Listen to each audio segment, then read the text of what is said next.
नमस्कार, स्वागत है आप सभी का साधना प्लस में। मैं हूं आपके साथ आदर्श तिवारी। खबर बिहार झारखंड की शुरुआत करते हैं, लेकिन पहले इस वक्त की सुर्खियों पर एक नजर डालते हैं। पटना में जेडीयू के राज्य कार्यकारिणी की बैठक शुरू। सीएम नीतीश ले सकते हैं बैठक में कई बड़ा फैसला। कहा कौन दोस्त है कौन दुश्मन नहीं चला पता।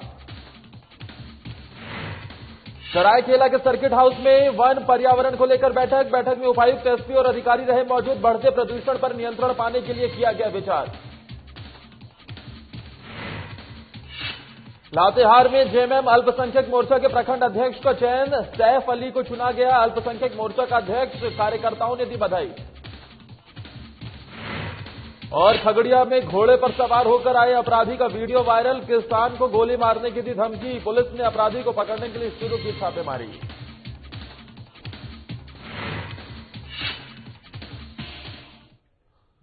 चलिए शुरुआत करते हैं बुलेटिन की। जेडीयू की राज्य कार्यकारिणी की बैठक शुरू हो गई है। इस बैठक पर सबकी नजरें टिकी हुई हैं। राष्ट्रीय कार्यकारिणी में फेरबदल कर सबको चौंकाने वाले नीतीश कुमार राज्य कार्यकारिणी की बैठक में कोई बड़ा फैसला ले सकते हैं। वहीं बैठक में मुख्यमंत्री नीतीश कुमार और पार्टी के राष्ट्रीय अध्यक्ष आरसीपी सिंह शामिल हैं। जेडीयू की राज्य कार्यकारिणी में लगभग 300 सदस्य हैं। सूत्रों की माने तो राज्य कार्यकारिणी में बदलाव भी किए जा सकते हैं। वहीं घात करने वाले पार्टी नेताओं की पहचान कर उन पर कार्रवाई हो सकती है। जानकारी के मुताबिक देश के राजनीतिक हालात पर चर्चा होगी और आगे की रणनीति पर फैसला लिया जाएगा। सूत्रों का कहना है कि राज्य सरकार ने अब 7 निश्चय पार्ट 2 के बिंदुओं पर काम शुरू कर दिया है, जिसे लेकर जेडीयू की प्रदेश कार्यकारिणी में भी चर्चा होगी। आपको बता दें कि शनिवार को जेडीयू प्रदेश पदाधिकारियों की बैठक हुई। नीतीश कुमार ने कहा कि उन्हें पता ही नहीं चला कि कौन दोस्त है और कौन दुश्मन है, किस पर भरोसा करें किस पर ना करें, लेकिन जब तक समझ पाते तब तक बहुत देर हो चुकी थी। नीतीश कुमार के इस बयान के बाद बिहार राजनीतिक गरमा गई है।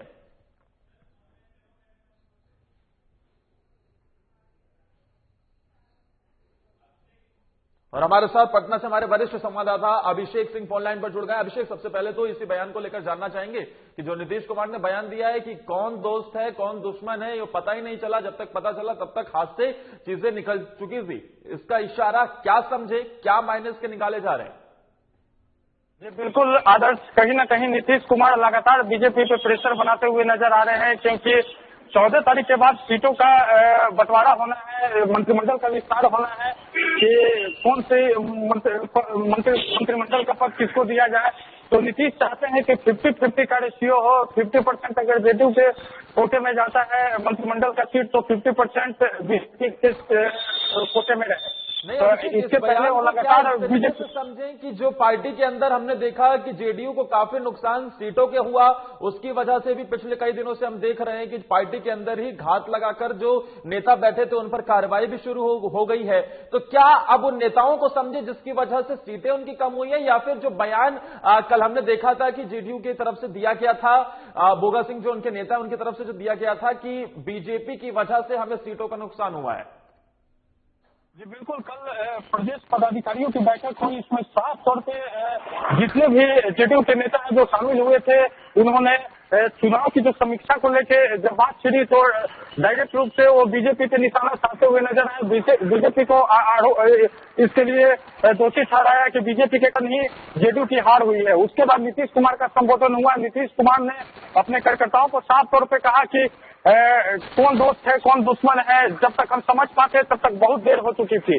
तो कहीं ना कहीं बीजेपी पे लगातार जेडीयू की ओर से प्रेशर बनाया जा रहा है, क्योंकि 14 तारीख के बाद सीटों का डिवीजन बंटवारा होना है।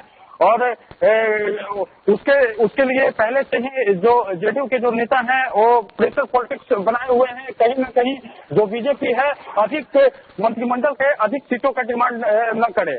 और आज बैठक शुरू हो गई है, प्रदेश कार्यकारिणी और कार्य परिषद की बैठक हो रही है। बैठक में ऐसा अनुमान लगाया जाता है कि बहुत सारे बदलाव किए जा सकते हैं पार्टी में। जो प्रदेश अध्यक्ष है उनको भी बदला जा सकता है। रामसेवक सिंह को प्रदेश अध्यक्ष बनाया जा सकता है। अभी बैठक चल रही है। बैठक के बाद प्रेस कॉन्फ्रेंस के माध्यम से जेडीयू के जो नेता हैं वो मीडिया को संबोधित करेंगे और क्या क्या बदलाव हुआ है, किस स्तर पे बदलाव हुआ है, इसकी जानकारी देंगे। ऐसा बताया जा रहा है कि जो चुनाव कितने मंत्री पद किसके कोटे में जाते हैं, बल्कि नजर तो इस पर भी रहेगी कि आखिर मुख्यमंत्री पद किसके कोटे में जाते हैं।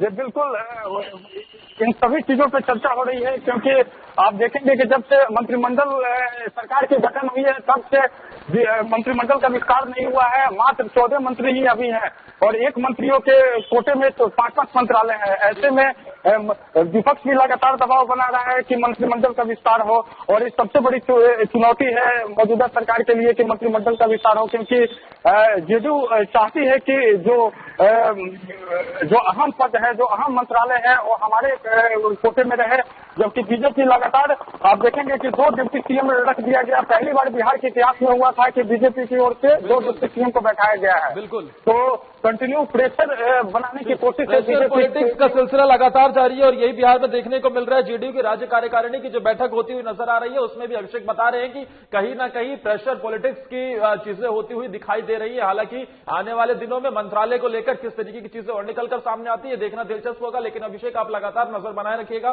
फिलहाल के लिए बहुत बहुत शुक्रिया। आगे बढ़ते हुए बात मुजफ्फरपुर की करते हैं, जहां की खरौना में एक निजी टिश्यू कल्चर लैब के कार्यक्रम में केंद्रीय पशुपालन और मत्स्य विभाग के मंत्री गिरिराज सिंह पहुंचे और केंद्र सरकार की कोरोना काल में किए गए काम की सराहना की।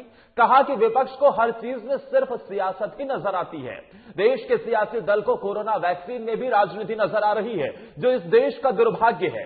देश के विज्ञान और अनुसंधान का जहां पूरी दुनिया लोहा मान रही है, तो विपक्ष इस पर भी सियासत कर रहा है। केंद्रीय मंत्री गिरिराज सिंह ने कहा कि जहां देश की सेना सर्जिकल स्ट्राइक कर देश की शान को बढ़ाती है, तो कुछ लोगों को तकलीफ होती है। वहीं देश के हर क्षेत्र में मोदी सरकार के बेहतर काम की दिशा ही नहीं, बल्कि इसी की वजह से देश और दुनिया में मोदी सरकार की सराहना होती है, तो भी इन्हें तकलीफ होती है। कोरोना की दवाई के साथ कोरोना पर बेस्ट मैनेजमेंट की दुनिया में प्रशंसा की जा रही है, तो अब कुछ राजनीतिक नेता समाज में भ्रम का बाजार खड़ा कर रहे हैं।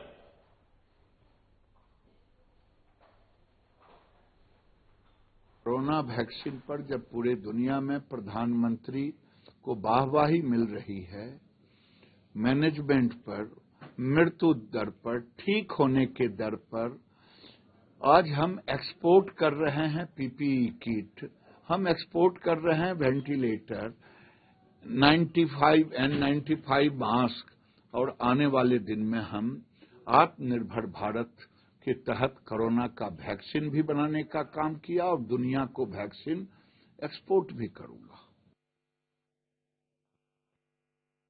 और यहां रुकने एक ब्रेक के लिए ब्रेक के उस पर खबरों का सिलसिला लगातार जारी रहेगा।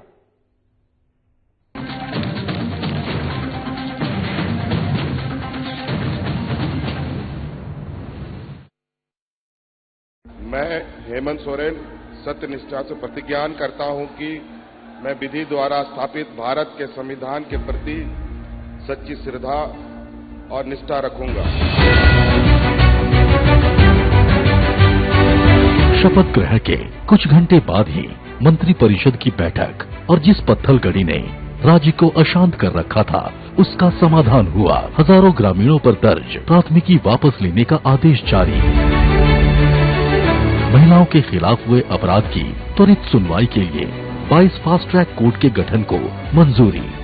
गरीबों के असाध्य रोगों के बेहतर इलाज हेतु 5 लाख तक की सरकारी मदद को अमली जामा पहनाया गया।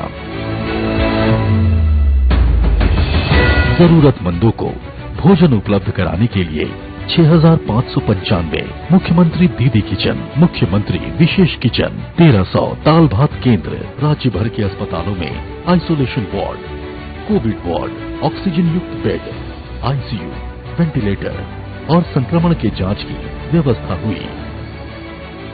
अब जरूरत थी प्रवासी श्रमिकों को वापस लाने की। देश में सबसे पहले यहीं से पहल हुई और 484 श्रमिक एयरलिफ्ट 8.50 लाख श्रमिक भाइयों को श्रमिक स्पेशल ट्रेन से वापस लाया गया। 25 करोड़ मानव दिवस का सृजन एवं 20,000 करोड़ पारिश्रमिक देने के लक्ष्य के साथ योजना लागू की गई। श्रमिकों की मेहनत को सम्मान प्राप्ति के लिए बीआरओ से एमओयू हुआ और देश की सीमा पर सड़क निर्माण में संलग्न हुए। झारखंड की भावना को प्रतिबिंबित करने वाले राज्य के नए प्रतीक चिन्ह का अनावरण हुआ। महिला सशक्तिकरण की दिशा में फूलो झानो आशीर्वाद योजना के जरिए शराब हड़िया के निर्माण और बिक्री में शामिल महिलाएं अपने जीवन में बदलाव की प्रेरक कहानियां कर रही हैं। 26,000 सखी मंडल की बहनों को बैंक लिंकेज के माध्यम से 370 करोड़ एवं 111 कुशल नर्स को देश के बड़े अस्पतालों में नियुक्त किया गया। इस कड़ी को और सशक्त करते हुए 22 युवतियों को कपड़ा उद्योग में नौकरी दी गई। खेल के क्षेत्र में विश्व भर में परचम लहराने वाले झारखंड को 20 साल बाद 24 जिला खेल पदाधिकारी मिले, उनकी नियुक्ति सुनिश्चित हुई। इस तरह झारखंड अपने सीमित संसाधनों के साथ विकास के सभी सोपान तय कर रहा है ताकि राज्य की समृद्धि एवं समावेशी विकास की परिकल्पना को साकार किया जा सके।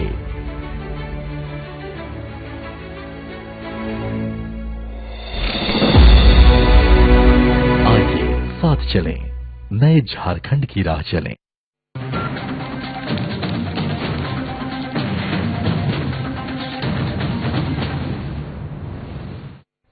वन पर्यावरण और जलवायु परिवर्तन नियंत्रण समिति के सभापति सह विधायक सविता महतो की अध्यक्षता में बैठक की गई। ये बैठक सरायकेला सर्किट हाउस में की गई, जिसमें समिति के सदस्य बंधु तिर्की, संजीव सरदार, जिग्गा होरो, जिले के उपायुक्त, एसपी और तमाम विभाग के पदाधिकारी भी मौजूद रहे, जिसमें राज्य में बढ़ते प्रदूषण पर नियंत्रण करने के लिए विचार किया गया और अधिकारियों को जरूरी निर्देश भी दिए गए।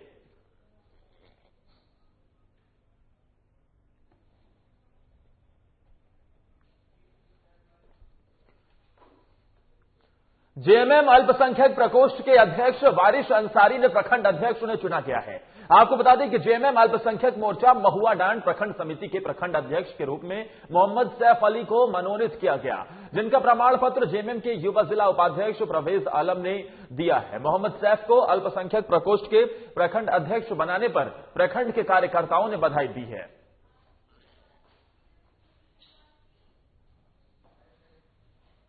श्री मोहम्मद वारिस अंसारी के द्वारा मनोनीत अल्पसंख्यक प्रखंड अध्यक्ष किया गया है। मैं उस पर खरा उतरने का प्रयास करूंगा। जो पार्टी के द्वारा कार्य सौंपा जाएगा, उस कार्य का निर्वहन ईमानदारी पूर्वक करने का प्रयास करूंगा। इस कार्य के लिए जिला अध्यक्ष महोदय साधुवाद के पात्र हैं। उधर खगड़िया में घोड़े पर सवार होकर आए अपराधी का वीडियो वायरल हुआ है, जिसमें अपराधी किसान को गोली मारने की धमकी देते हुए दिखाई दे रहा है।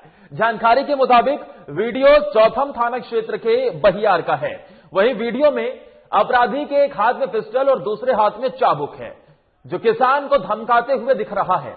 जिसके बाद पीड़ित किसान ने पुलिस थाने में मामला दर्ज करवाया है और बताया कि वो अपने 2 बेटे के साथ झाझा बहियार में अपने खेत में खाद डालने गया था, जहां घोड़े पर सवार आरोपी नरेश सिंह नामक आरोपी आया और उसे धमकाने लगा। साथ ही खुलेआम खेत में गोली मारने की धमकी भी दे डाली।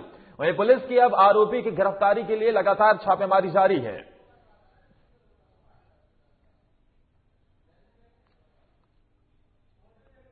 बात का अब कोई बात ये नहीं हो बोले कि बहु जागो पता लगा कब हमरा कोरा है 100 कोरा मारी हमें कोरा तो अच्छे शब्द बोलबो ने कहे कि हमरा नरेश बाबू मार ले, हम बोले कि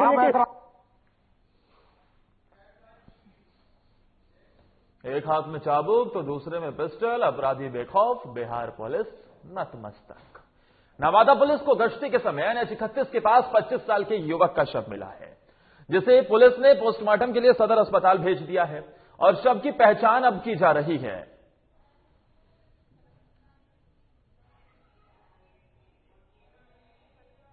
गोदाम के पास बाईपास में वहीं से गिरा हुआ था रोड पर।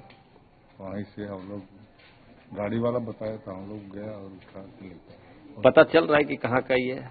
ना पता नहीं चला है, यह अज्ञात है। पूर्व विधायक बोगो सिंह ने बीजेपी पर तंज कसा है। दरअसल बोगो सिंह बैठक में शामिल होने के लिए पहुंचे थे, जहां उन्होंने बीजेपी पर निशाना साधते हुए कहा कि जेडीयू के खराब प्रदर्शन के लिए बीजेपी भी जिम्मेदार है। साथ ही यह भी कहा कि चुनाव में एलजेपी का कोई वजूद नहीं है, बीजेपी के वोट नहीं देने के चलते ही उनकी हार हुई है। देखिए, हम जीवन में न हारते हैं न जीतते हैं, रूटीन वर्क करते हैं।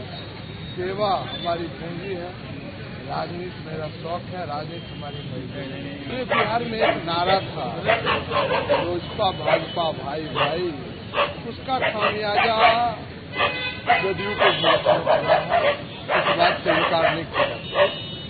तो आज वो बात रखिएगा बैठक की। जरूर, जो सच्चाई है उस बात को तो उठाना जरूरी है।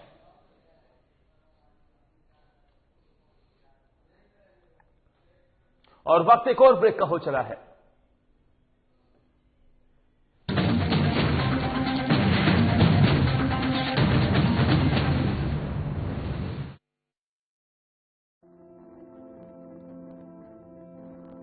कोरोना का संकट अभी टला नहीं है, इसलिए लापरवाही बिल्कुल नहीं। जब भी घर से बाहर निकलें, मास्क जरूर लगाएं। दूसरी बात, एक दूसरे से कम 2 गज की दूरी बनाएं। और तीसरा, अपने हाथों को साबुन से अच्छी तरह बार बार धोएं। यदि हम इन सभी मुख्य बातों पर अमल कर लें तो कोरोना वायरस के संक्रमण से बच सकते हैं और हमारा राज्य कोरोना मुक्त हो सकता है। मेरे प्यारे झारखंड वासियों, कोरोना का जंग अभी जारी है। हम और आप मिलकर ही इस जंग को जीत सकते हैं। इसलिए सरकार द्वारा दिए जा रहे निर्देशों का पालन करें और विश्वास रखें, हम और आप मिलकर जरूर इस जंग को जीतेंगे। सूचना एवं जनसंपर्क विभाग, झारखंड सरकार द्वारा जनहित में प्रसारित।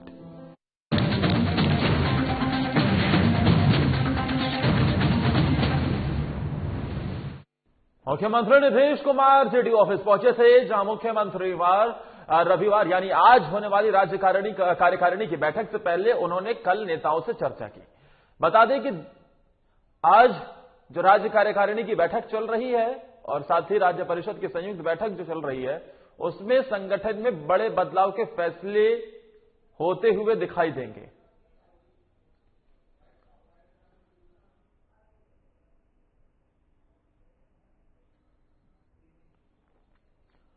पटना सिटी में हथियार समेत 5 अपराधी को पुलिस ने गिरफ्तार किया है। राजधानी पटना में आपराधिक घटनाओं पर लगाम लगाने को लेकर अपराधियों की धरपकड़ जारी है। इसी क्रम में पटना सिटी के आलमगंज थाने के पुलिस ने हथियार समेत 5 अपराधियों को गिरफ्तार किया है।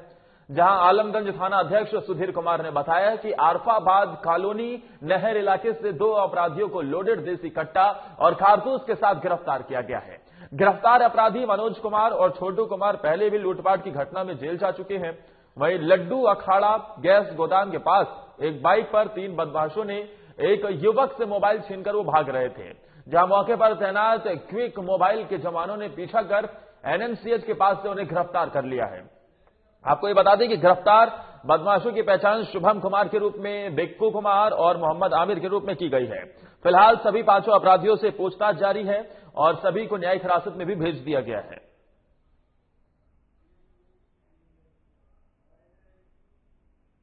नाम का व्यक्ति लड्डू खड़ा से घर जा रहा था। उसी क्रम में जो है 3 व्यक्ति R15 मोटरसाइकिल से और उनका मोबाइल को झपट कर भागने लगे। उसी क्रम में वहां पर पुलिस जो मौजूद थी उससे खदेड़ कर उसको पकड़ लिया गया, जिसमें एक का नाम शुभम कुमार, दूसरा का नाम बिक्कू कुमार जो दोनों दीवान मोहल्ला खाजीलग रहने वाले हैं, और तीसरा जो है मोहम्मद आमिर बेलवरगंज के रहने वाले हैं। और उनके पास में से छीना गया मोबाइल और उनके जो यूज किया हुआ गाड़ी था उसको बरामद किया गया है। इसी प्रकार से कल आलमगंज थाना अंतर्गत अरफाबाद नहर के पास से 2 अपराधी को गिरफ्तार किया गया है, जिनके पास से एक देसी कट्टा तथा एक गोली, तो दूसरे के पास से 2 गोली बरामद किया गया है।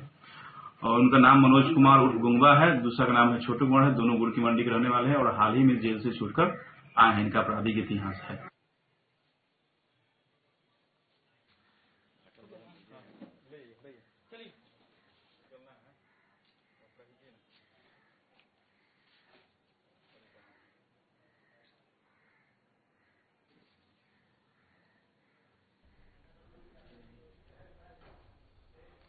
मुजफ्फरपुर में आयोजित राज्य स्तरीय जूनियर महिला कबड्डी प्रतियोगिता में शामिल होने को लेकर सीतामढ़ी से टीम रवाना हो गई है। सीतामढ़ी की डीएम अभिलेषा कुमारी शर्मा ने टीम को हरी झंडी दिखाकर रवाना किया है। मुजफ्फरपुर में आयोजित इस प्रतियोगिता में बिहार के कुल 10 टीमें हिस्सा ले रही हैं। फाइनल विजेताओं की टीम का मैच पटना में आयोजित किया जाएगा। कोरोना महामारी को लेकर पिछले 1 साल से खेल प्रतियोगिताओं पर विराम चिन्ह लग गया हुआ था, लेकिन सरकार के दिशा निर्देश के बाद कोरोना के तहत कुछ गाइडलाइन को फॉलो करते हुए प्रतियोगिताओं का आयोजन करवाया जा रहा है। डीएम अभिलाषा कुमारी शर्मा ने रवाना किए गए टीम को शुभकामनाएं दी। उन्होंने कहा कि सीतामढ़ी जिला कबड्डी के क्षेत्र में बेहतर करता हुआ नजर आया है।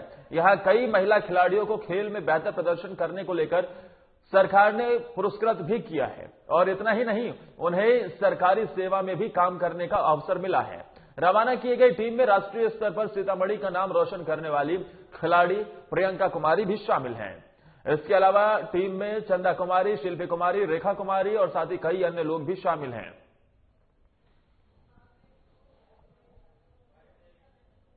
सीतामढ़ी जिले से जूनियर राज्य स्तरीय जोनल टीम कबड्डी के लिए रवाना की जा रही है। ये सभी मुजफ्फरपुर जा रहे हैं जहां इनका खेल का आयोजन होगा। हम सभी की शुभकामनाएं इनके साथ है। ये सभी सीतामढ़ी का नाम रोशन करें और आगे राज्य स्तरीय टूर्नामेंट में भी हिस्सा लें। गंगा नदी की स्वच्छता के प्रति लोगों को जागरूक करने के लिए देश के उत्तर प्रदेश से ये शुरू की गई अतुल गंगा पदयात्रा की 25 सदस्यीय टीम खगड़िया पहुंची है, जहां परबत्ता प्रखंड के कुल्हड़िया के भानु कोताए हाई स्कूल पहुंचकर स्कूली बच्चों के साथ संवाद किया गया। साथ ही बच्चों को गंगा स्वच्छता और अपने मिशन के बारे में जानकारी दी गई। साथ ही स्कूली बच्चों से गंगा की स्वच्छता पर फीडबैक भी लिया गया। इससे पहले टीम के बेसौनी गांव पहुंचने पर लोगों ने फूल मालाओं से स्वागत किया। बता दें कि इस टीम में भारत के कई प्रदेशों के सेना से रिटायर ऑफिसर, किसान, वरिष्ठ पत्रकार, साथ ही कई सामाजिक संगठनों से जुड़े लोग शामिल हैं। मौके पर गुजरात के रहने वाले हिरेन पटेल ने बताया कि सरकार जीवनदायिनी गंगा को बचाने के लिए कई अभियान चला रही है, लेकिन आम लोगों को इस काम में हाथ बटाने और आगे आने की जरूरत है। इसी उद्देश्य को लेकर उनकी टीम प्रयागराज से गंगा सागर तक की यात्रा पर निकली है। वहीं ये लोग इस दौरान देश की सांस्कृतिक धरोहर और जीवनदायिनी गंगा को स्वच्छ और निर्मल रखने की अपील लोगों से करते दिखाई दे रहे हैं। गंगा नदी की स्वच्छता को लेकर जागरूकता फैलाई जा रही है और ये टीम जो आप देख रहे हैं उत्तर प्रदेश से रवाना हुई, गंगा सागर तक जाएगी और वहां तक पहुंचने पर जितने भी जगहें आएंगी लोगों को जागरूक करते हुए नजर आएंगे। प्रयागराज से ये यात्रा निकली है और इस यात्रा के जरिए लोगों को जागरूक करना पहला मकसद है, क्योंकि जिस तरीके से लगातार हम देख रहे हैं कि गंगा को स्वच्छ बनाने के लिए, निर्मल बनाने के लिए कदम उठाए जा रहे हैं, उस दिशा में कैसे लोगों की भूमिका भी उसमें काफी ऊपर के स्तर पर देखने को मिले, कैसे लोग अपनी भागीदारी उसमें निभाते रहे, इस दिशा में भी ये जागरूकता अभियान चलाया जा रहा है। गंगा जीवनदायिनी है और हम देखते हैं कि स्वच्छ निर्मल गंगा बनाने के लिए वापस से इस तरीके के कार्यक्रम आयोजित किए जा रहे हैं, जिससे लोग भी जागरूक हो सके कि हमें गंगा में जो कचरा है उसे नहीं फेंकना है किसी भी प्रकार से कम अपनी तरफ से तो गंगा को दूषित ना करें।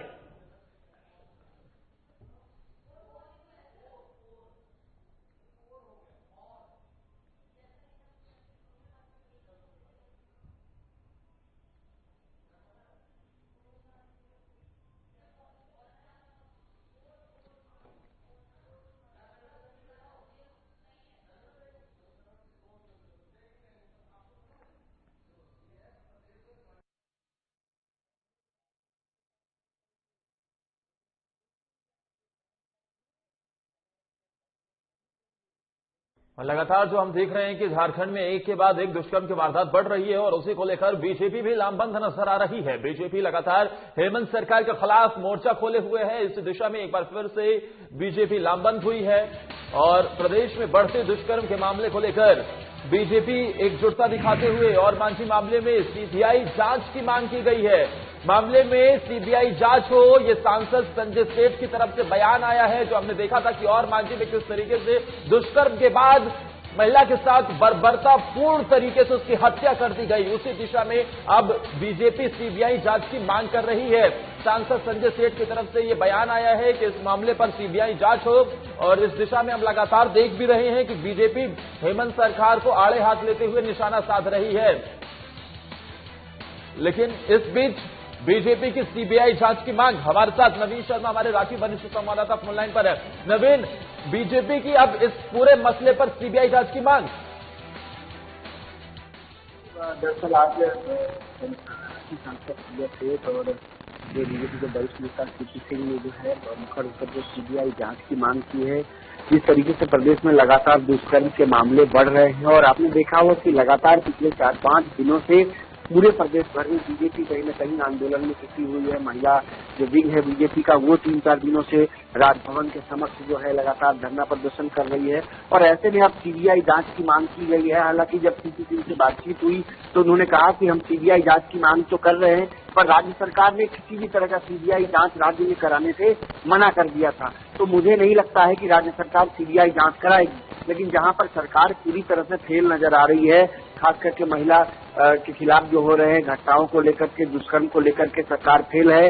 अभी कल भी जो है आपने देखा होगा कि राज्य में जो है दुष्कर्म के मामले सामने आए हैं। तो इस तरह से लगातार प्रदेश में हाल के समय में कई अमूमन रोज भी एक दुष्कर्म के मामले सामने आ रहे हैं। ऐसे में लगातार सरकार पर सवाल उठ रहे हैं। लेकिन ओरमांझी मामले की अगर बात की जाए तो अभी तक जो है जो सिरकटा 100 जो जिस युवती का मिला था उसमें कोई भी लीड पुलिस को नहीं मिल पाई है। इस मामले में पुलिस ने 5 लाख रुपए का इनाम भी घोषणा किया है कि जो भी इस मामले की जानकारी देगा 5 लाख रुपए जो है प्रशासन अभी तक ये पता ही नहीं चल पाया है कि इस पूरे मामले को। तो अब पुलिस की तरफ से क्या तर्क दिया जा रहा है, पुलिस क्या कहती हुई पूरे मसले पर नजर आती है?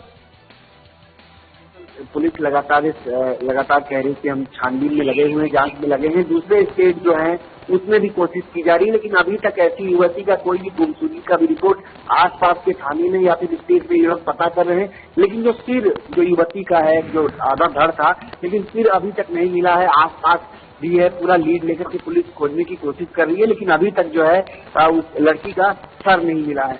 तो ऐसे में अब जांच के आधार क्या होंगे, बिंदु क्या होंगे? हालांकि बीजेपी अब इन सब के बीच कहीं न कहीं सीबीआई जांच की मांग कर दी है। राज्य सरकार भेजेगी सीबीआई के पास इस केस को?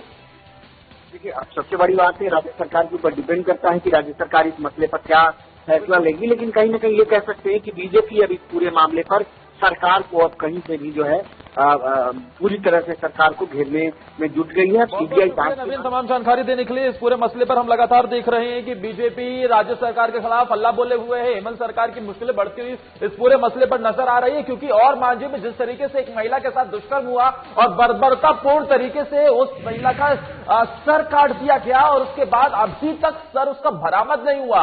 हैरान कर देती है ऐसी खबरें। और आखिर पुलिस के हाथ अभी तक खाली क्यों है, ये सवाल लगातार विपक्ष पूछ रहा है। अब इस पर पूरे मसले पर सीबीआई जांच की मांग देखना दिलचस्प होगा कि क्या राज्य सरकार इसे सीबीआई के पास केस भेजती है या फिर विपक्ष की इस मांग को यहीं तक सीमित रखा जाएगा। इसी के साथ इस बुलेटिन में फिलहाल के लिए इतना ही।